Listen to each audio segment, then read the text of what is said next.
సభలో కొలువచ్చిన మీ అందరికీ నా హృదయపూర్వక వందనాలు. ప్రభువును దీవించును గాక. ఆమేన్. మరి ప్రత్యేకముగా ప్రభు మనకిచ్చిన ఈ ప్రత్యేకమైన దినమున దేవుని మాటలు కొన్ని మాటలు వేద్దాం. ఈ నెలలో వాగ్దానాన్ని తెలియపరచమని ప్రభు నాకు ప్రేరేపణ గురించి ఉన్నాడు. ఈ నెలలో వాగ్దానము ఆల్రెడీ చెప్పబడింది. ఆ రోజు అడవుడిగా ఉంటారు కాబట్టి సరిగ్గా విన్నారో లేదో, రెండోసారి అవకాశం విన్న వాళ్ళకి, వినని వాళ్ళకి మరి ఒక అవకాశం, విన్న వారికి రెండో అవకాశం, వినని వారికి చెప్పండి మరి ఒక మాకు వచ్చినందుకు, ఇలాంటి అవకాశం వచ్చినందుకు దేవునికి బిగ్గరగా నేను హల్లెలూయా చెప్తున్నాను అన్న వారు హల్లెలూయా చూద్దామా? దేవుడు మిమ్మల్ని దీవించును గాక. దేవుని వాక్యం చదువుకుందాం, ఆ వాగ్దానం చదువుకుందాం. పేతురు రాసిన మొదటి పత్రిక, ఆయన మిమ్మల్ని పేతురు రాసిన మొదటి పత్రిక 5వ అధ్యాయము 7వ వచనం చదువు. ఆయన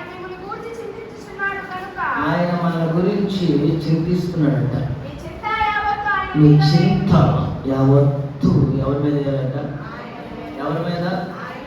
ఈ నెలలో ఎందుకో ఈ వాగ్దానం చెప్పటం, దేవుడు నా పట్ల కూడా మరి కృప చూపించడం, ఇదంతా దైవ నిర్ణయం.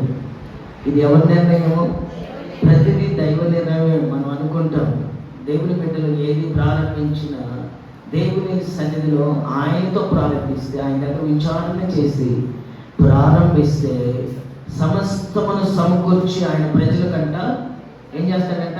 మేలు చేయుటకై సమస్తమును ఒక చోటకు సమకూర్చి మనకిస్తాడట. దేవునికి స్తోత్రం చేద్దామా? హల్లెలూయా. ఇది వాగ్దానం. ఆయన మన గురించి చింతిస్తున్నాడట. ఆయన మిమ్మల్ని గురించి చింతించుచున్నాడు కనుక మీ చింత ఎవరు అండర్లైన్ చేసుకున్నారా? ఒకళ్ళన్న పెన్న తేలేదా? పెన్నల కంపెనీ పెడితే బాగుంటుంది. ఆయన మిమ్మల్ని గురించి చింతించున్నాడు కనుక మీ చింత ఎవరు ఏం చేయాలట? ఆయన మీద వేయండి, ఆయన మీద వేయాలి. వేస్తే ఏం చేస్తాడు? ఈ నెలలే కాదు, ఇది జీవితానికి సరిపోయేది. మన జీవిత యావత్తుకు ఈ వాగ్దానము, ఒక వాగ్దానము కొంతకాలానికి రావచ్చు, ఈ నెలకి సరిపోవచ్చేమో, కానీ ఈ వాగ్దానం అయితే మన జీవిత యావత్తుకి ముడిపడి ఉంది. పేతురు గారు ఎలాంటి వాడు? ఒక దైవజనుడు, మొట్టమొదటిగా సంఘానికి బోధించిన వాడు. అలాంటి ఆయన రాసేది ఇది. పేతురు గారు అందులో యేసు ప్రభుకి ప్రధాన శిష్యుడు. ఆయన ఎన్నో ఎత్తుగడల మధ్యలో, ఎన్నో సమస్యల మధ్యలో, ఎన్ని పోరాటాల మధ్యలో వచ్చి నలగగొట్టబడి మరి ఎన్నో విషయాలు చూసి అనుభవించి ఈ మాటలు రాస్తున్నాడు. ఆయన ప్రత్యేకించబడిన వాడు, సంఘానికి మొదటగా ప్రసంగం చేసిన వాడు. సంఘాన్ని నిర్మించినప్పుడు, సంఘం ప్రారంభించబడినప్పుడు మొట్టమొదటిగా దేని గురించి చెప్పాడట? 120 మందికి బోధించాడు. 120 మందికి 50 ప్రవచనమే అక్కడ బోధించాడు. దేవునికి స్తోత్రం కలుగును గాక. హల్లెలూయా, హల్లెలూయా. ఇప్పుడు చింత అంటే మన చింతను ఎవరైనా వేసుకుంటారా? ఒక మాట, మన చింత, నీ గురించి ప్రార్థన చేస్తున్నానయ్యా అంటారు, అంతవరకే. నేను గురించి ఆలోచిస్తున్నానయ్యా అంటారు, అంతవరకే. కానీ నీ చింత అంతా నేను వేసుకుంటున్నాను అటు కూర్చో అంటారా? ఎవరు అంటున్నాడు ఒక ఆయన. ఎవరు? మనం నమ్ముకున్నవాడు. ఇప్పుడు మనందరం నమ్ముకుని వచ్చాం. ఆయనే నజరేయుడైన యేసు. నీ చింత ఏముంది? ఇప్పుడు నీ చింత ఏముంది అంటే, ఇప్పుడు చెప్పలేకపోయినా ఇప్పుడు అడిగితే చెప్పలేకపోతాం. ఎందుకంటే అలాంటి పరిస్థితుల్లో, టెన్షన్ల మధ్యలో మనము టెన్షన్గా ఉన్నప్పుడు చెప్పలేకపోవచ్చు. కానీ ఒకరోజు గడిపించి పేపర్ తీసుకుని రాయమని రాస్తే ఎన్ని పేజీలు కావాలి? మొన్న ఎవరు కేసు వేసారంటే 5,000 పేజీలు. ఎన్ని పేజీలు? 5 కాదు, 5,000 పేజీలు. 5,000 పేజీలు జడ్జి గారు తిప్పడానికి ఎంత టైం పట్టిందో, తిప్పడానికి ఎంత టైం పడుతుంది, మరి చదవడానికి మన దేవుడు నువ్వు ఎన్ని పేజీలు రాసినా, ఆయన 5వ కీర్తనలో ఉంది కదా, ఎన్ని పేజీలు రాసినా నువ్వెంతగా అడిగినా ప్రతిదానికి సమాధానం ఉంది. చెప్పండి సార్, ప్రతి దానికి సమాధానం దేవుడు మనకు అనుగ్రహించబోతున్నాడు. అందుకని నీ చింత అంతా ఎవరి మీద వేద్దాం? ఎవరి మీద వేద్దాం? యేసయ్య మనం ఆరాధించుతున్న యేసయ్య మీద వేయుగాక. వేసామా? వేసేసాం, ఇక ఇబ్బంది ఏం లేదు. ఒక ప్రత్యేకమైన ఆత్మ కలిగిన వాడు పేతురు గారు, ఆయన రాస్తున్నాడు ఈ మాటలు. జాగ్రత్తగా విని హృదయంలో ధ్యానించడం, ప్రతి మాటను మనం వినాలి. ఒక యజమాని దగ్గర పని చేయడానికి ఒక యజమానుడు పిలిచాడు. అందరూ అలా చూడండి, నేను రిఫరెన్స్ చెప్పనిది చూడండి. ఒక యజమానుడు ఆయన పనికి పిలిచాడు. ఎన్ని గంటలకు పిలిచాడు? పొద్దున్నే 6 గంటలకు వెళ్ళి 6 గంటలకు పనికి రండి అని పిలిచాడు. పిలిస్తే 6 గంటలకు వచ్చిన వాళ్ళు ఎలా చేస్తున్నారు పని? ఏమంటే కూలికి పిలిస్తేమో ఒక రకంగా ఉంటారు, అంతే కదా. కూలికి పిలిస్తేమో మెల్లగా పాటలంట, ఓనర్ ఉన్నప్పుడేమో ఇంటికల్లా ఆయన ఉన్నప్పుడేమో కొద్దిగా వీళ్ళు కూడా మేస్త్రీలు ఏమంటే అదే అంటారు, ఏముండదు అంట. ఆయన కాంట్రాక్ట్ పొందాలి ఆట పాట టైం పెడతారు. ఈ 6 గంటలకు వచ్చినాడు, గమనించండి, 6 గంటలకు వచ్చిన వాళ్ళు టైం అంతా గడుపుతున్నారట, టైం అంతా వేస్ట్ చేస్తుంది. నాకు ఒక డౌట్ వచ్చింది ఏంటంటే, పనికి పిలిచాడు 6 గంటలకి, పిలిచిన వారికి వచ్చేటప్పుడు చెప్పాడు, బాబు పని ఉంది ఇవాళ, నేను ఒక దేనార్ ఇస్తాను, మీరు పనికి రండి అంటే వచ్చారు. ఎంతమంది వచ్చారో తెలియదు, రాయలేదు, కానీ 6 గంటలకు వచ్చారు పనికి. వీళ్ళు చేస్తున్నప్పుడు యజమాని చూశాడట. నా వైపు చూడమన్నాను, అందరికీ నా వైపు చూడమన్నాను, బైబిల్ ఎవరు చూడరు. 6 గంటలకి వచ్చిన వాళ్ళు చూశాడట. చూస్తే వారంట సరిగ్గా పని చేయకపోయేసరికి యజమానులకు బాధేసి వాళ్ళు ఏమనకుండా, సర్లే చెప్పాను కదా, నేను మాట ఇచ్చాను కదా, ఆ మాట ప్రకారం ఇద్దాంలేని వీళ్ళ పని చెప్పి వీళ్ళు వదిలేసి మరలా ఊరి మీదకి వెళ్ళి ఎన్ని గంటలకు వెళ్ళాడు? చెప్పండి, ఎన్ని గంటలకు వెళ్ళాడు? 9 గంటలకు వెళ్ళి పని ఒక దేనార్ ఇస్తాను మీరు రండి పని చేయడానికంటే వాళ్ళు వచ్చారట. వచ్చి వీళ్ళు కూడా పని చేయడానికి వచ్చినప్పుడు మళ్ళీ యజమానులు చూశాడట. వీళ్ళు 9 గంటలకు వచ్చినాడు. చూస్తే వీళ్ళు కూడా ఎట్లా ఉన్నారు? ఎలా ఉన్నారు? సరిగ్గా శ్రద్ధ కలిగి పని చేయట్లా, ఆయనకి కనపడలా. 9 గంటలకు కూడా మరలా మనసు బాధ వేసింది యజమానుడికి, శ్రద్ధ లేదని. 9 గంటలు అయిపోయిందిగా, నెక్స్ట్ 12 గంటలకు వెళ్ళాడట. మరలా వెళ్ళి 12 గంటలకు వెళ్ళి మరలా పని చేయడానికి అడిగాడట. పని చేయడానికి ఎవరైనా ఉన్నారని ఒక దేనార్ ఇస్తారు. మొత్తం 6 గంటలతో వాళ్ళతో ఏం చెప్పాడు? 1 దేనార్. 9 గంటల వాళ్ళకి 1 దేనారే. 12 గంటలప్పుడు వీళ్ళు కూడా 2 బ్యాచ్లు అయిపోయినాయి. 3వ బ్యాచ్ అడిగితే వాళ్ళు కూడా వచ్చారట. వాళ్ళు కూడా వచ్చి ఏం చేశారు? వచ్చి వాళ్ళు కూడా పని చేయడానికి వచ్చారు, కానీ వాళ్ళు శ్రద్ధగా లేదు. నెక్స్ట్ బ్యాచ్ 3, మళ్ళా 3ంటికి. ఇక్కడ నేను చెప్పుకుంటా పోతే 5ంటికి 3 గంటల బ్యాచ్ కూడా 5 గంటలకు వెళ్ళిన బ్యాచ్ 5 గంటల కొరకు 5 గంటలకు తీసుకొచ్చారట. అంటే ఒడ్డెక్కే టైం. వాళ్ళు వచ్చిన తర్వాత ఆ పని పూర్తి చేశారట. చప్పలు కొట్టి ప్రభువుని కనపడుతుందా?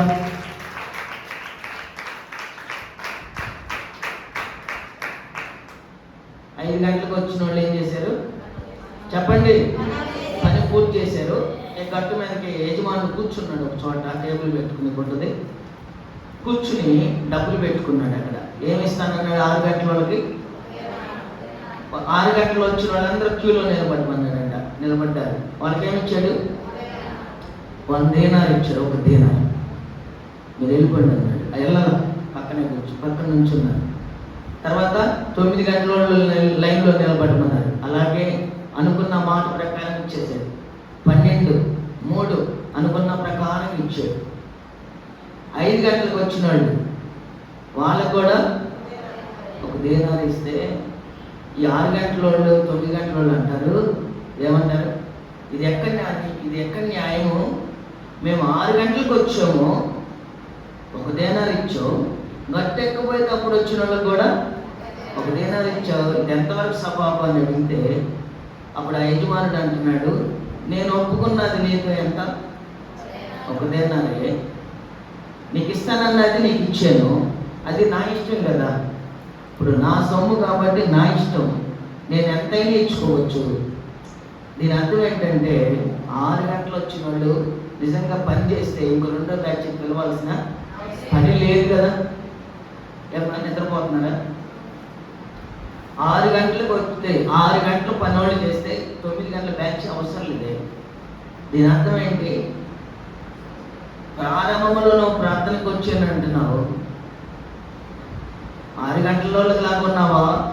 చివరి 5 గంటలకు వచ్చారే, వాళ్ళు వచ్చినాక పని పూర్తయిందంట. దేవుని స్తోత్రం. హల్లెలూయా. నువ్వు అనుకుంటున్నావు పని చేయకుండానే జీతం తీసుకోవాలనుకుంటున్నావే. పని చేయకుండానే జీతం తీసుకోవాలనుకుంటే ఎట్లా వస్తుంది? అది మీకు చెప్పింది. కానీ యజమానుడు ఎంత మంచివాడు చూడండి. ఈ రోజున మనం కూడా ప్రభు సన్నిధిలో సరిగ్గా ఆరాధించకుండా ప్రభుని సంపాదించుకున్నాం కానీ వాడుకోవడం తెలియక పని సన్నిధిలో పని చేయలేక, అందుకనే గాయతో అంటాడు, నీ ఆత్మ వర్ధిల్లుచున్న ప్రకారం అది నీ ఆత్మ వర్ధిల్లదు, వాక్యం ఎక్కదు, ఏనవు. 6 గంటలకు వచ్చినాడు కానీ ప్రభు నీకు మాట ఇచ్చాడు కాబట్టి ఆ మాట ప్రకారంగా 1 దేనారు ఇచ్చాడు. దేవుని స్తోత్రం. ఆఖరిలో వచ్చిన వాళ్ళు, అందుకనే మొదటివారు చెప్పండి అందరూ, మొదటివారు కడపటివారు అవుతారట. మరి మీరు అవుతారా? అవుతారా? అవుతారా? మొదటివారు కడపటివారు అవుతారా? కడపటివారు మొదటివారు అవుతారా? ప్రారంభము నీకు ఒకవేళ మేము అప్పుడు 2 చేసాం, నేను 2 చేసా, అప్పుడు నేనే ఉంది అని కొంతమంది అంటారు. దేవుడు అప్పుడు చూడ్డు. ఎప్పుడు చూస్తాడు? ప్రజెంట్. ఇప్పుడు ఎలా ఉన్నావు? దేవునికి స్తోత్రం కలుగును గాక. నీ చింత యావత్ ఎవరి మీద వేయాలి? ఆయనతో చెప్పుకోవాలి. ఈ ఏ మనుషుడు నమ్మదగిన వాడు కాదు. ఏ మనుషుడు చెప్పినా కానీ నీ చింతను తీసివేసేదే ఎవ్వరూ లేరు. ఒక దేవుడు, మనం ఆరాధించుతున్న ప్రభు అయిన యేసుక్రీస్తు తప్ప. దేవుళ్ళు అనబడే వాళ్ళు ఉన్నారేమో నాకు తెలియదు, కానీ ప్రభు అయిన యేసుక్రీస్తు మాత్రమే దేవుడు. దేవునికి స్తోత్రం. ఆయన మాత్రమే నా చింత యావత్తును తీయగలడు. సమూయేలు గ్రంథములో తీయొద్దు, వాళ్ళైతే నోట్ చేసుకోండి.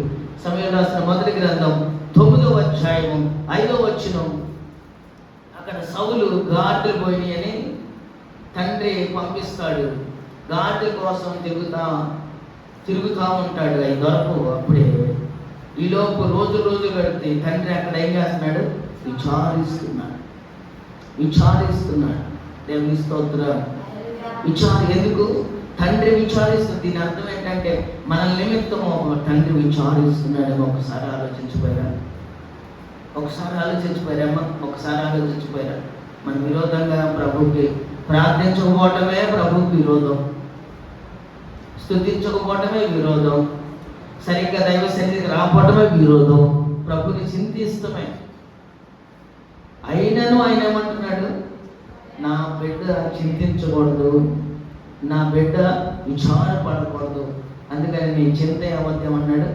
నా కుమార్తె, నా కుమారుడా, నీ చింత యావత్తంతా నా మీదే నేను చూసుకుంటా. పొలం వేసేవాళ్ళు విత్తనం వేసిన దగ్గర నుంచి ఏం చేస్తారు? పైకి చూస్తారు. సరైన సమయంలో వర్షం పడితే ఆనందిస్తారు. అకాల వర్షాలు వస్తే ఏమంటే అభిరామ్ గారు, అకాల వర్షాలు వస్తే చింతిస్తారు. అంతేగా దేవుడు అంటున్నాడు, నీ చింత యావత్తు, మీ పురుషుల చింత యావత్తంతా ప్రభు మీద వేయునుగాక. ఆమె చెప్పండి. పురుషుల పేరు, పురుషులు వారికే నేను చెప్పింది. పురుషుల చింత యావత్తంతా ప్రభు మీద వేయునుగాక. అది ఆమేన్. ఇప్పుడు స్త్రీల చింత యావత్తంతా ప్రభు మీద వేయునుగాక. మన తక్కువైంది, ఈసారి పెంచాలి. దేవుని స్తోత్రం. హల్లెలూయా. అది పోయింది, ఇది పోయింది, మాకు తలనొప్పి ఉంది, అది పోయింది, ఇంట్లో సరిగ్గా లేదని ప్రార్థన అనుకుంటాం. ప్రభు చింతిస్తున్నాడు. ప్రభు నేను నిమిత్తం చింతిస్తున్నాడేమో. గాజులు పోయినాయి అని ఇక్కడ చింతిస్తున్నాడు. తండ్రి, నేను ఇది వివరించడానికి సమయం లేదు కాబట్టి నేను ముందుకు వెళ్ళాలి. ఇంకొక దేవుని వాక్యాన్ని చదవండి, చాలా ప్రాముఖ్యమైన విషయం చదువుదాం. లూకా సువార్త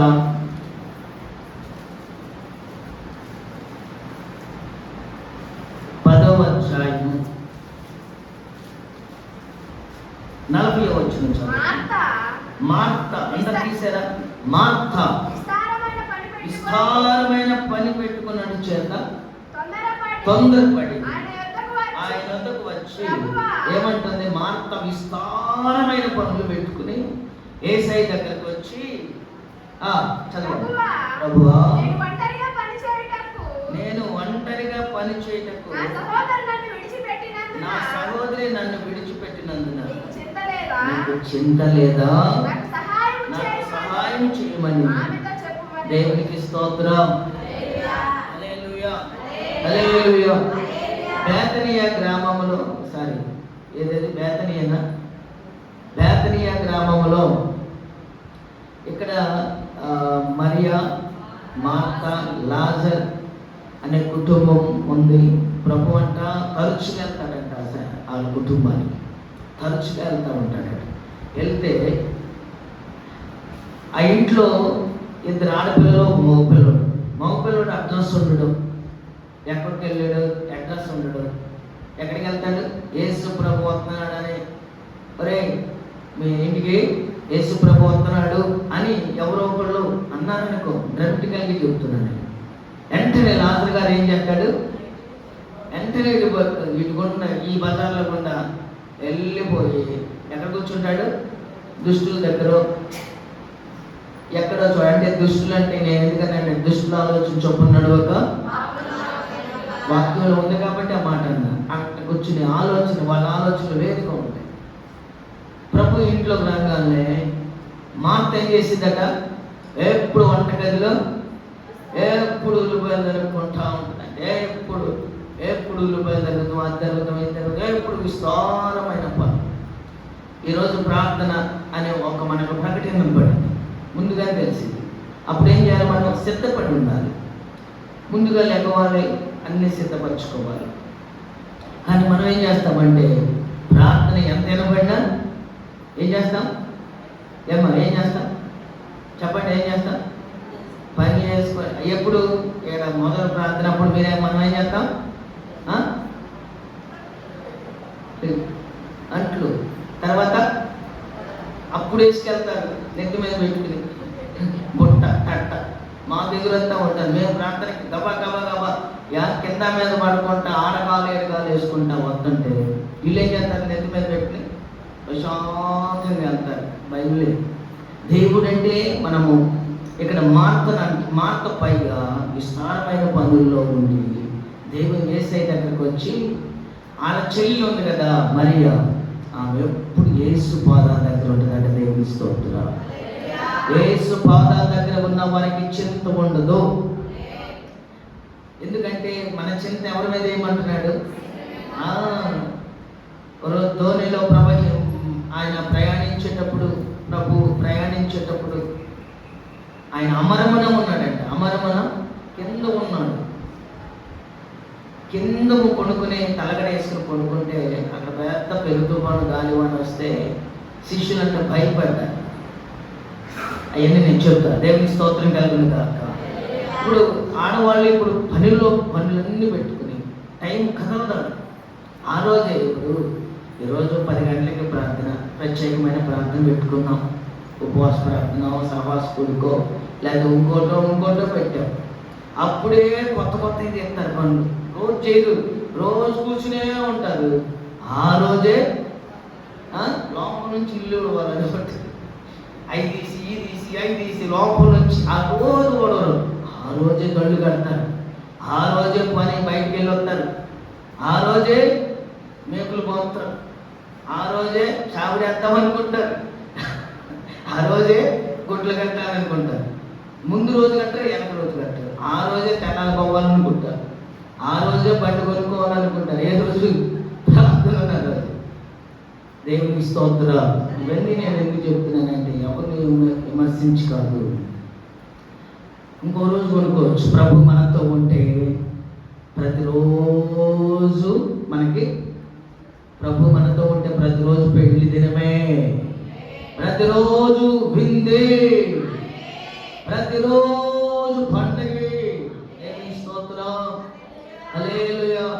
విస్తారమైన పనుల నుండి పైగా మా చెల్లెల్ని పంపంటారు. విస్తారమైన పనులు పెట్టుకోకండి. ఎందుకంటే మీ చింత యావత్తు ఎవరి మీద ఏమంటున్నాడు? చింత యావత్తు ప్రభు మీద మోపండి. మీ సమస్త బాధల నుండి విడిపించును గాక. ఆమేన్. క్రైస్తవ సమాజం ఎట్లా ఉందంటే యేసుకేలు గ్రంథం 36వ అధ్యాయము 21వ వచనములో ఉంది.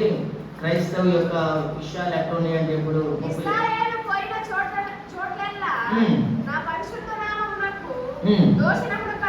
అది ఇశ్రాయేలు అంటే దేవుని క్రైస్తవులు వెళ్ళిన చోట ఏం చేస్తున్నారు? ప్రభు అని పెడుతున్నారు, యేసు ప్రభు అంటున్నారు. తర్వాత చేసేదంతా ఏం చేస్తున్నారు? ప్రభువుని దూషింప చేపిస్తున్నారు. పండగలని పెడతారు, చేసేదంతా సైతాను పనులు, అంత సైతానే వారాలు. ఏమంటున్నాడు? ఇశ్రాయేలు వెళ్ళిన చోట్లల్లా నా పరిశుద్ధ నామమునకు దోషణ కలుగు చేపిస్తున్నారట. అది ప్రభుని చింతపరుస్తారా? ఏమా చింతపరుస్తారా? చెప్పండి, నేను ప్రభుని చింతపరచును. చెప్పండి చేతులెత్తి.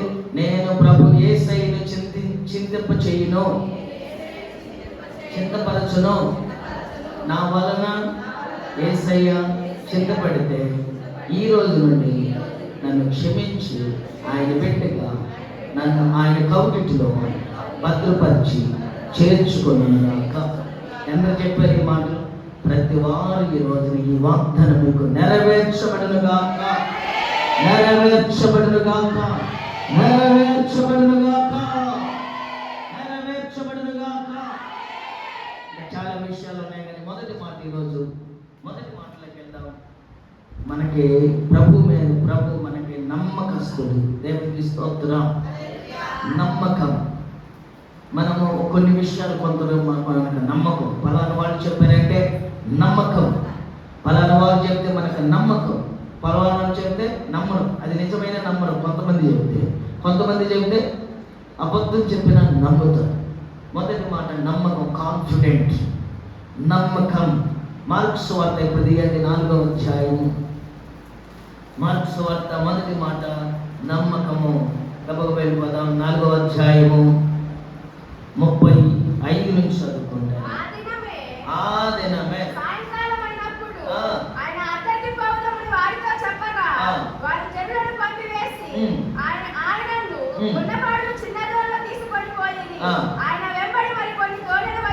అవును. ఇప్పుడు చూడండి, అప్పుడు పెద్ద తుఫాను రేగి నిండిపోయిను. ఆయన దోణి అమరమున కలగడి మీద తలవాల్చుకొని నిద్రించుచుండెను. వారంట శిష్యులు లేపి, బోధకుడా, మేము నశించిపోచున్నాము, నీకు చింతలేదా అని ఆయన తండ్రి దేవుని స్తోత్రం కలుగును గాక. మళ్ళా చదువుతురు గారు. సాయంకాలమున వారందరూ నిద్రపోవటానికి ఆ వైపుకు పెట్టడానికి ఏమెక్కారట? ఈ ఒడ్డు నుండి ఆ ఒడ్డుకి ఎక్కడానికి ఏమెక్కారు? ధోనెక్కి అద్దరికి వెళ్తున్నప్పుడు ఆ ధోనిలో ఎవరున్నారు? యేసు ప్రభు. అమరమున అమరం ఏంటది? నీవు నా యేసయ్యా, ఆదియు అంతము నీవేనయ్యా, అమరుడవు నీవు నా యేసయ్యా. ఎక్కడున్నాడు ప్రభు? అమరమున అంటే లోతు అడుగు బాగు, దానికి అంటే నీళ్ళకి ఆ కొన నీళ్ళల్లో ఉంటుందట. మనల్ని పైన పెట్టి ఆయన మన కింద ఉన్నాడు మన కోసం. దేవుని స్తోత్రం. ధోని అంటే మన జీవితమైన మన లైఫ్, మన కుటుంబం. ఆయన ఉన్నాడు, శిష్యులు ప్రయాణం చేస్తున్నారు ఆయనతో పాటు. ఇంతలో ఏమొచ్చింది? పెద్ద తుఫాన్. మన జీవితంలో పెద్ద అలజడ లాంటి సమస్యలు వచ్చినాయేమో, అలజడ లాంటి ఇబ్బందులు వచ్చినాయేమో, తట్టుకోలేని పరిస్థితులు వచ్చినాయేమో. ఎవరున్నారు ఇప్పుడు మనకి? ఎవరున్నారమ్మా? ఏమా ఎవరున్నారు? యేసయ్య ఉన్నాడు. నా చిన్న ధోనిలో యేసయ్య ఉన్నాడు. గాలి వాళ్ళు అన్నీ వస్తే వీళ్ళు వెళ్ళి బోధకుడా, ఈయనేమేం చేస్తున్నాడు? తలగడ మీద అంటే దిండు మీద నిద్రపోతుంటే వీళ్ళు శిష్యులు వెళ్ళి ప్రార్థన చేయకుండా ఎక్కడికి వెళ్ళారు? బోధకుడా నీకు చింత లేదా? ఏమన్నా బాధ వచ్చినప్పుడు ఏం చేయాలి మనం? ఒక అవసరమైన బాధ. అసలు మన ప్రతిరోజు మన దినచర్య ఏంటి? మన దినచర్యలో భాగం లేవంగానే ఎక్కడికి వెళ్తాం? చెప్పండి, ఎక్కడికి వెళ్తాం? వెళ్ళరా? ప్రార్థన చేసుకుంటారా? లేవంగానే వెళ్ళరా? చెప్పలేదు. లేవంగానే ముందు ఎక్కడికి వెళ్తాం? అది ఎంత ముఖ్యమో మన జీవితానికి. ప్రార్థన అనేది కూడా అంతే ముఖ్యం. ఎన్ని దినాలు పోగొట్టుంటామో. ఒక 4 రోజులు ఆపండి.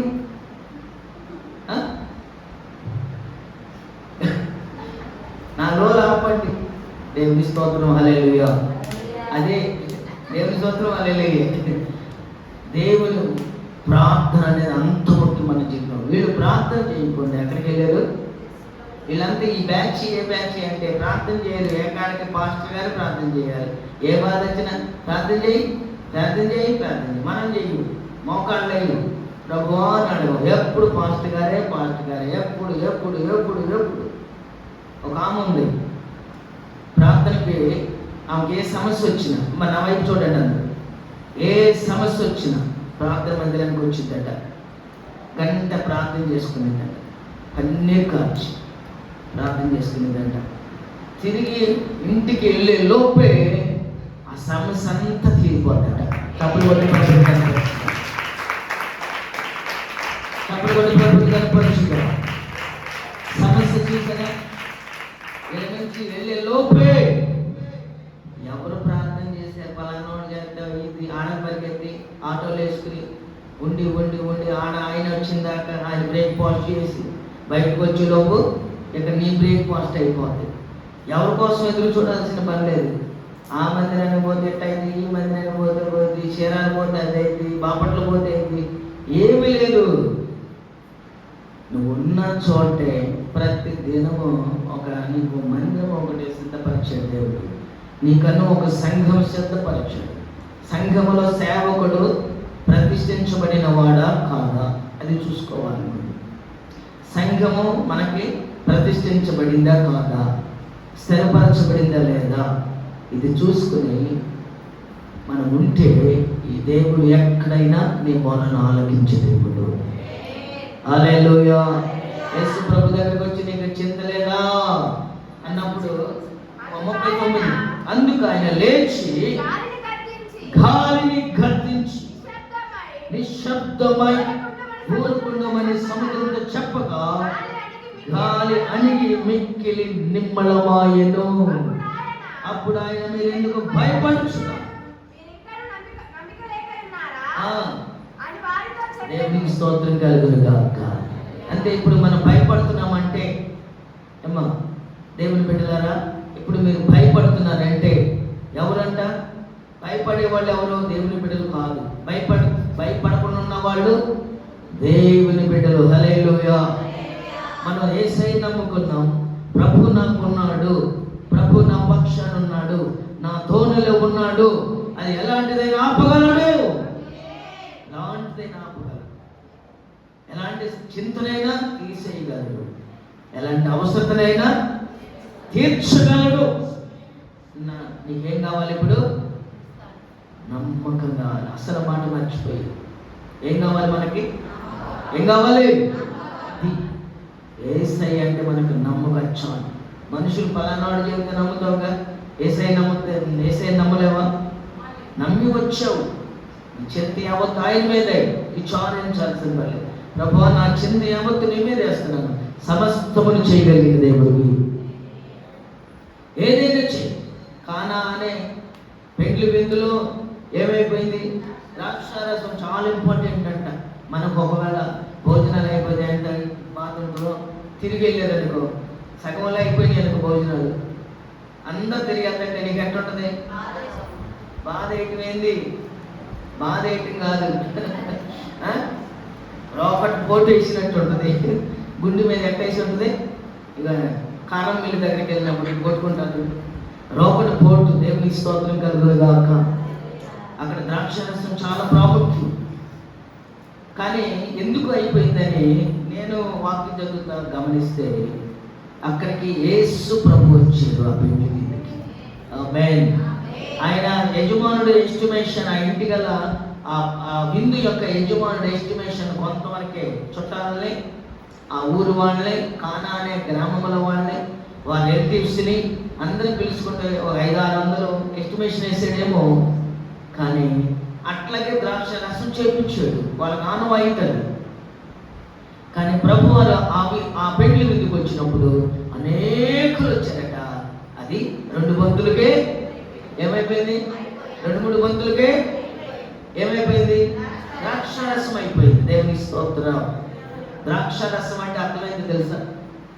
ద్రాక్ష అంటే ఏంటి, అర్థమేంటో తెలుసా? చెప్పండి.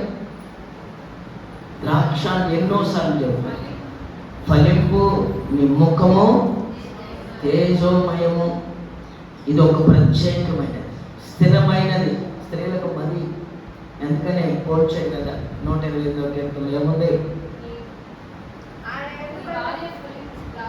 నీ భార్య ఫలించు, భార్య ఫలించు. పురుషులతో చెప్తున్నాడు, అయ్యా నీ భార్య ఫలించు, ద్రాక్షవల్లి ఉన్నారంటయ్యా. దేవుని స్తోత్రం. హల్లెలూయా. ద్రాక్షరసం అయిపోయింది. అందరు కంగారు పడిపోతున్నారు. కంగారు పడి యేసు తల్లి అయిన మరియతో చెబితే మరి ఏమంటుంది?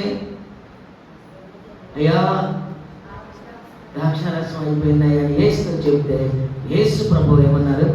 నా సమయం ఇంకా రాలేదు. దేవుని స్తోత్రం. ఈ సమయంలో మీరు ఒకవేళ ద్రాక్షరసం అంటే నీ జీవితంలో సమస్తను పోగొట్టుకున్నావేమో, అసలు నీ జీవితంలో ఉండాల్సిందని నువ్వు వాళ్ళ దగ్గర రావట్లేదేమో, రావాల్సింది రాకుండా పోవాల్సింది పోకుండా ఉందేమో, ఇప్పుడే యేసు నామములో సమస్త కార్యములు దేవుడు మీ కొరకు జరిగించును గాక. ఆ కుటుంబం అంతా తల్లడిల్లిపోతుంటే, అంటే ఆయనకి తెలియదు అసలు, ఆయనకి పనివారు మాత్రమే తెలుసు. వాళ్ళందరూ తల్లడిల్లిపోతున్నారు. పనివారిని అడుగుతాడు ఆయన, ఎందుకు అయిపోయింది? నేను బాగానే చేశానుగా ఆయన అంటాడని. పనివారు తొందరపడిపోతుంటే, టెన్షన్ పడుతుంటే ప్రభువారు ఏమన్నాడు? 6 రాతి బాణల్లో ఏమి నింపమన్నాడు? నీళ్లు నింపండి. దేవుని స్తోత్రం. హల్లెలూయా. నీళ్ళు అనగా ప్రార్థన జీవితానికి సాకరిస్తాం. మనకేమో ప్రార్థన జీవితం ఏమో తక్కువ చేయటం. ఎప్పుడు బాగా బాధ వచ్చి చూడు, సంధ్య అంటా ఉంటుంది. సంధ్యారాయణ అప్పుడప్పుడు అమ్మాయి గుర్తు వస్తూ ఉంటుంది. నీతిమంతులు జ్ఞాపకం చేసుకుంటా ఆశీర్వాదకరం. కాబట్టి యెహోవా భక్తుల మన్నము ఆయనకు మిక్కిలి ప్రియమైనది. బాధ వచ్చినప్పుడు అంట బోధార్థమైందంట అమ్మాయి. అంటే అమ్మాయి దగ్గరే నేను ఫస్ట్ అయింది అది. బాధ వచ్చినప్పుడు మనకి సమస్య వచ్చినప్పుడు అప్పుడు ఎస్ఐయా అంటాం. బాధ పొంగాలే పోయా, మళ్ళీ అవసరం వచ్చినప్పుడు పిలుస్తానయ్యా. అప్పుడు కాదు, ప్రతి దినము ఆయన మనము ప్రతి దినము. ఆ ద్రాక్షారసం అయిపోయిన సంగతి ఎవరో తెలియదు. ప్రభు రాతి బాణలో 6 రాతి బాణలు పెట్టినప్పుడు వాటిలో నీళ్లు నింపి ఇప్పుడు వాటిని వడ్డించమన్నాడు. ఏం చేయమన్నాడు? పోయి వడ్డించండి అన్నాడు. అయితే రాగిన వాళ్ళు ఏమన్నారు తెలుసా? ఏం బాబు మొదట డబ్బు తెచ్చారు, దాచి పెట్టుకున్నారు. ఏంది ఇది? విఐపీలకు పెట్టారేంది? దాచిపెట్టారా అంటే మొదటిది ఎట్లా ఉంది? కొంచెం జబ్బుగా ఉందంట, సరిగ్గా బాగాలేదంట. ఈ ద్రాక్ష రసం ఎట్టుంది?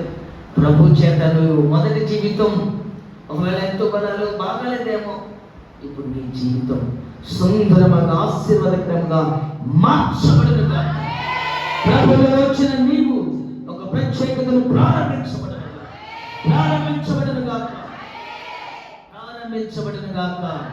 హల్లెలూయా, హల్లెలూయా, ప్రారంభించబడునుగాక. రెండో మాట ఫిలిప్పీయులకు రాసిన పత్రిక 4వ అధ్యాయము 6-7 వచనాలు చదువుకుంటా. దేనిని గూర్చి చింతింపొద్దు, ప్రతి విషయములో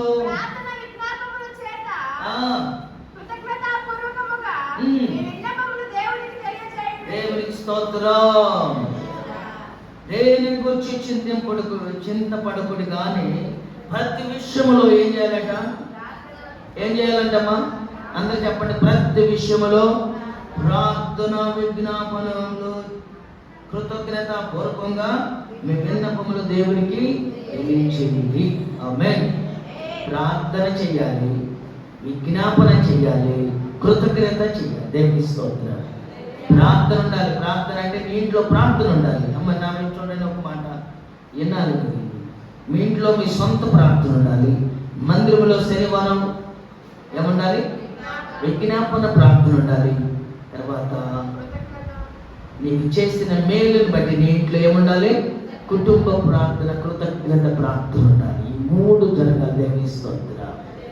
నీ చింత యావత్తు సమస్తమును మార్చబోతున్నాడు. అంటే రెండో మాట పేరేంటో తెలుసా? ప్రతిదాన్ని నువ్వు జాగ్రత్తగా తీసుకోవాలి. దేవుని మాటలు ఏం చేయాలి? మొదటి నమ్మకం ఉంచాలి, రెండవది జాగ్రత్తగా తీసుకోవాలి. దేవునికి స్తోత్రం.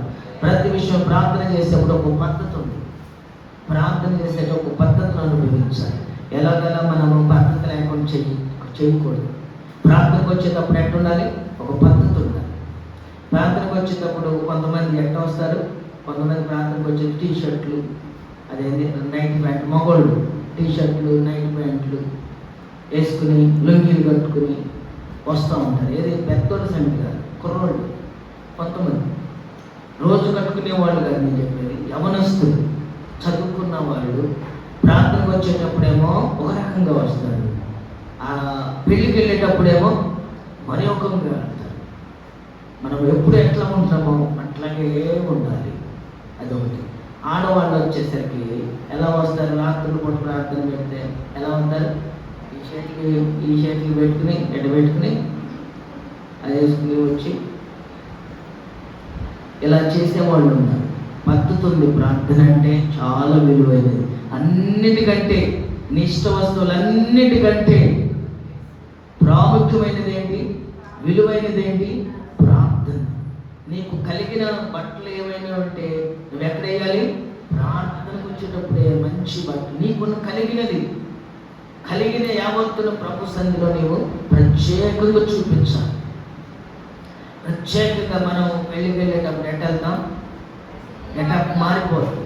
పట్టు బట్టలు వస్తాయి. అయ్యేది ఆడవాళ్ళకి పట్టు చీరలో ప్రభు సన్నిధికి వచ్చేటప్పుడు నువ్వేం చేయాలంటే నీకు విలువైనది ఏదైనా ఉంటే ప్రభు సన్నిధిలో చూపించాలి. దేవుని స్తోత్రం.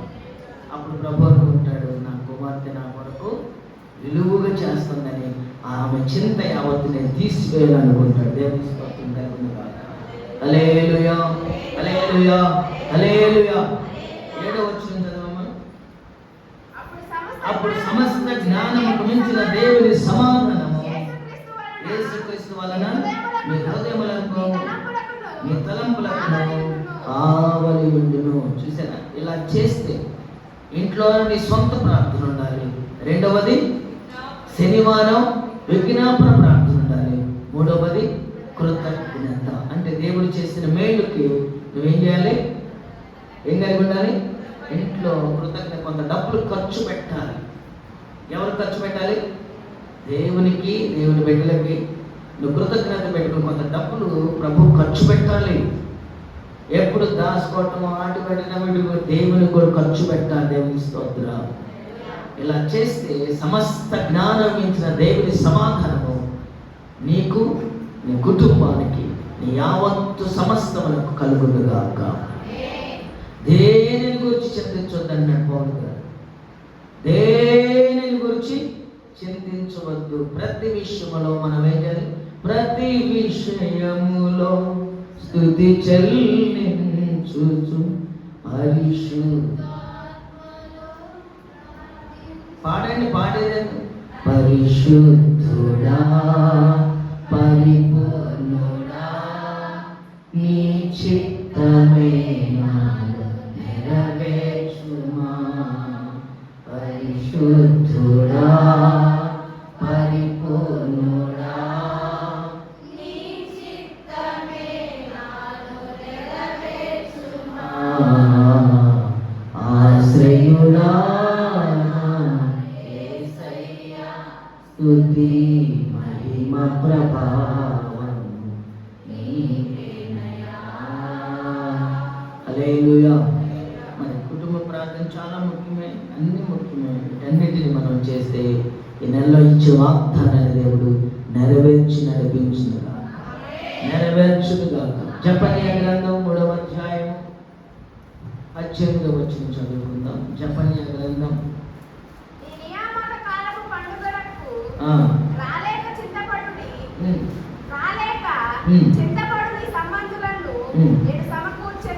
దేవుని స్తోత్రం. నియామక పండుగ అంటే ఏంటది? నియామకం అంటే దేవుడు మనకు కొన్ని ఏర్పరిచాడు. ఈ పరిశుద్ధి దినాన్ని మన ప్రభు మనకు ఏర్పరిచాడు. ఇది గొప్ప పండుగ. ఈ స్థలమును మనం మర్చిపోకుండా ఈరోజు ఎలా రావాలంటే ఎలా రావాలి? సంతోషముగా ప్రభు సన్నిధిలో గడిపితే, రాని వారిని కూడా మనం ప్రోత్సహిస్తే ప్రభు మిమ్మలను ఆశీర్వదించునుగాక, దీవించునుగాక. కొంతమంది ప్రభుకి ఎప్పుడు చింత మాత్రమే చెబుతారు, కొంతమంది ఎప్పుడు చింత చెబుతారు. ఒక విషయం చెప్పనా? ఒక ఇంట్లోనంట దొంగలు పడ్డారట. మా బిడ్డనండి, ఒక ఇంట్లో దొంగలు పడ్డారట. దొంగలు పడితే ఆ ఇంట్లో 10 లక్షల రూపాయలు అంత బంగారం దోసుకున్నారు. 10 లక్షల రూపాయలు అంత బంగారం దోసుకున్నారు. వెళ్తున్నారు. వెళ్ళబోతుంటే ఆ వరండాలో ఒక ముసలాయన కళ్ళు తెరిచి నిద్రపోయే గుణం ఉందంట.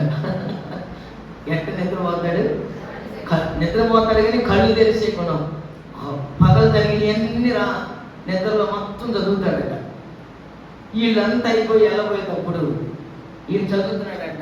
నేనంతా చూస్తూనే ఉన్నా, నేనంతా పరిశీలిస్తూనే ఉన్నా, మిమ్మల్ని చూస్తున్నాను, మీరు ఏం చేస్తున్నారు అన్ని చూసాను అంటున్నాడట. కానీ నిద్రపోతున్నాడు. వాళ్ళు ఏమనుకుంటున్నారు? ఆయనకి నిద్రపోతా ఆ గుణం ఉంది. ఏ గుణం? కలవరించే గుణం ఉంది. వీళ్ళు ఏమనుకుంటున్నారు? నన్నే అనుకుంటున్నారు, మమ్మల్నే వీడు చూశాడు, వీడు ముసలోడు, వీడు కాలాన్ని వీడు సామాన్యుడు కాదు. ఇక ఈయనంతా అడుగుతున్నాడట. అంతా చూస్తున్నానే, మీరు ఎక్కడ వారు, మీరు ఎక్కడ ఉన్న పట్టుకుంటాం అనేసరికి వీళ్ళు లేదు. ఆ దోసుకున్న 10 లక్షలు బంగారం ఆడబడేసి పరుగు దేనికి అడ్డం పడితే దానికంటే ఆ పనిముట్లు ఉంటాయి కదా బయట, ఆ కడపకి ఈ కడప తగిలి సౌండ్ వచ్చి అందరూ లేచారట. ఆ ఇంటి పక్కన వాళ్ళు, ముందు వాళ్ళు, వెనకోళ్ళు అందరూ లేచారు. వాళ్ళు దొంగలు పారిపోయారు. కానీ సొమ్ము ఎక్కడుంది? అక్కడే ఉంది. లేచారంట, వరండాలో ఉంది. లేచిందానే 10 లక్షల సొమ్ము బీరువాలది, కొంత బంగారం. అమ్మో, దేవుడు ఎంత మేలు చేశాడు. అప్పుడు వాళ్ళందరూ అంట, రే సాయంత్రం కుటుంబ ప్రార్థన పెట్టుకుందాం అన్నారంట. ఎందుకు? దేవుడు చేసే మేలు. కుటుంబ ప్రార్థన పెట్ట పాస్టర్ గారు చెప్పారట. కుటుంబ ప్రార్థన, రైట్, కుటుంబ ప్రార్థన అందరికి చెప్పారా? చెప్పారు. కొడుకున్నారు. ఇక వెళ్ళి పలహారం తెమ్మన్నారంటే ఏం తెచ్చారు తెలుసా? మనమరాలు, ఇన్ని మనమరాలు వేసుకొచ్చారు. పెట్టారు, ఇక పెట్టారా పాస్టర్ గారికి ఫ్యాన్ పెట్టారు. ఇక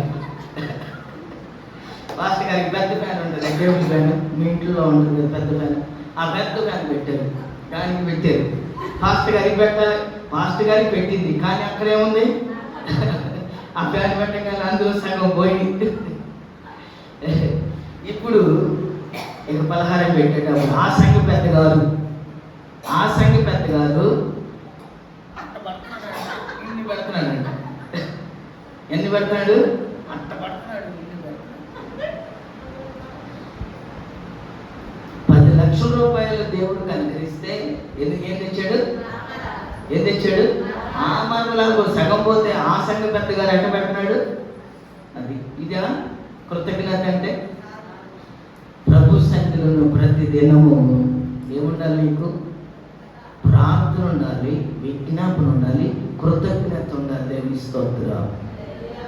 హల్లెలూయా. ఇది విశ్వాస యొక్క లక్ష్యం. అందరికి లేకుండా ప్రార్థన పెట్టుకున్నాను, నేను కూడా సాంబ్రాన్ని కట్టి లేగించాను, పెట్టాను, కూర్చున్నాను, అయిపోయింది. ప్రత్యేకించబడాలి, లోతు సత్యాలు తెలుసుకోవాలి, వాక్యము లోతు అనుభవం కావాలి. దేవుని స్తోత్రం. మూడో మాట మొదటిది ఏంటి? నమ్మకం. రెండవది జాగ్రత్త తీసుకోవాలి. మూడవది ఆందోళన. మూడవది చదువుకున్న మత్తయి సువార్త 6వ అధ్యాయము ఒక 5-10 నిమిషాలు ముగించారు. 6వ అధ్యాయం 25వ వచనం.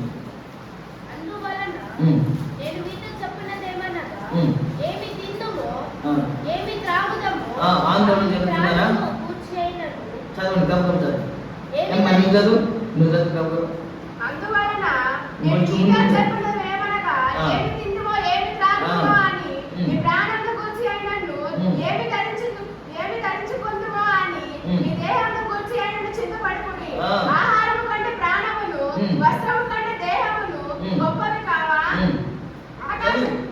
ఆకాశ పక్షులను చూడండి, అవి విత్తము పోయవు, పొట్లలో కూర్చోపడవు, అయినను మీ పరలోకపు తండ్రి వాటిని పోషించుచున్నాడు. మీరు వాటి కంటే బహు శ్రేష్ఠులు కారా? 34 చింతించుట వలన తన మీ వస్త్రముల గురించి మీరు చింతింపనేలా? అడవి పూలు ఎలాగ ఎదుగుచున్నావో ఆలోచించగలరు. కష్టపడవు, వడకవు, అయినను తన సమస్త వైభవముతో కూడిన సొలొమోను సహితము వీటిలో ఒకదానినైనను అలంకరింపబడలేదు. 31 కాబట్టి ఏమి తిందుమో, ఏమి త్రాగుదామో, ఏమి ధరించుకుందామని చింతింపబడి అన్ని జనులు అన్న దగ్గర ఏం రాసుకుంటారంటే అజ్ఞానులు అని రాసుకోండి. అన్ని జనులు అజ్ఞానులు వీటన్నిటి విషయమై విచారింతులు. ఇవన్నీ మీకు కావాలనేది మీ పరలోకపు తండ్రికి తెలియను.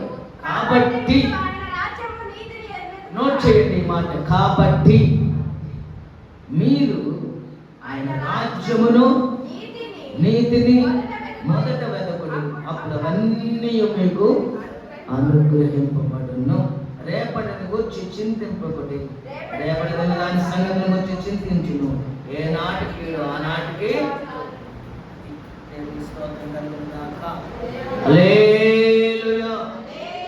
ఇవన్నీ ఏం తిందామా, ఏం ధరించుకుందామా, ఏం త్రాగుదామా, ఏం చేద్దామా, రేపేం చేద్దామా, రేపు ఇవన్నీ చింతించొద్దట. దేవుని బిడ్డలారా, మనం దేని గురించి చింతించొద్దు.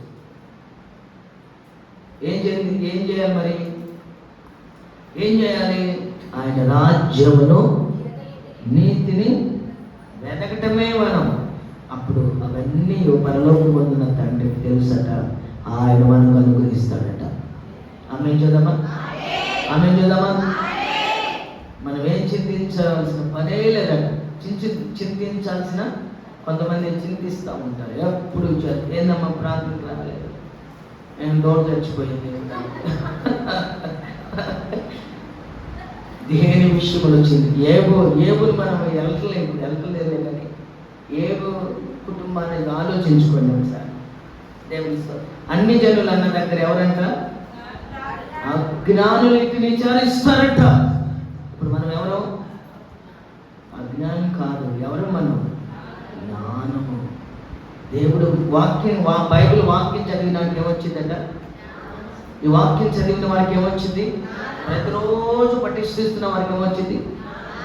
దేవుని సన్నిధిలో దేవుని వాక్యం విన్న వారికి ఏమొచ్చిందట? మొదటి దేవుడు జ్ఞానం ఇస్తాడు.